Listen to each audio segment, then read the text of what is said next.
ಸವಿ ಕನ್ನಡ 3ನೇ ತರಗತಿ ಪಾಠ 3 ಸ್ವಾತಂತ್ರ್ಯ ದಿನಾಚರಣೆ. ಮಕ್ಕಳೇ, ಇವತ್ತು ಸ್ವಾತಂತ್ರ್ಯ ದಿನಾಚರಣೆ ಪಾಠದ ಪ್ರಶ್ನೆ ಉತ್ತರಗಳನ್ನು ಕಲಿಯೋಣ. ಮೊದಲಿಗೆ ಒಂದು ವಾಕ್ಯದಲ್ಲಿ ಉತ್ತರಿಸು. ಪ್ರಶ್ನೆ 1. ಮುಖ್ಯ ಗುರುಗಳು ಯಾರ ಸಭೆ ಕರೆದರು? ಉತ್ತರ: ಮುಖ್ಯ ಗುರುಗಳು ಶಾಲಾ ವಿದ್ಯಾರ್ಥಿ ಮಂತ್ರಿ ಮಂಡಲದ ಸಭೆ ಕರೆದರು. ಪ್ರಶ್ನೆ 2. ಸ್ವಾತಂತ್ರ್ಯ ದಿನವನ್ನು ಎಂದು ಆಚರಿಸುತ್ತೇವೆ? ಉತ್ತರ: ಸ್ವಾತಂತ್ರ್ಯ ದಿನವನ್ನು ಆಗಸ್ಟ್ 15ರಂದು ಆಚರಿಸುತ್ತೇವೆ. ಪ್ರಶ್ನೆ 3.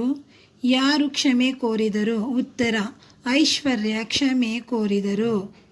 2-3 ವಾಕ್ಯಗಳಲ್ಲಿ ಉತ್ತರಿಸು. ಪ್ರಶ್ನೆ 1.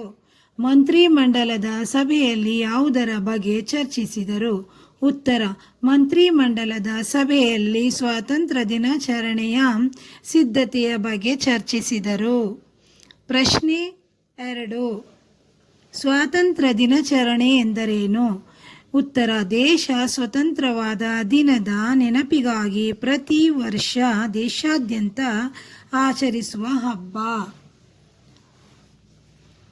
ಪ್ರಶ್ನೆ 3. ಐಶ್ವರ್ಯ ನೀಡಿದ ಸಲಹೆ ಏನು?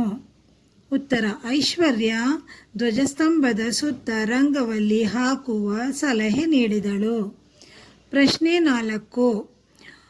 ಕ್ರೀಡಾ ಮಂತ್ರಿ ವಹಿಸಿಕೊಂಡ ಕಾರ್ಯವೇನು? ಉತ್ತರ: ಕ್ರೀಡಾ ಮಂತ್ರಿ ಆಟೋಟ ಸ್ಪರ್ಧೆ ಏರ್ಪಡಿಸಿದ ವಿಜೇತರ ಪಟ್ಟಿ ಸಿದ್ಧಪಡಿಸುವ ಕಾರ್ಯ ವಹಿಸಿಕೊಂಡರು.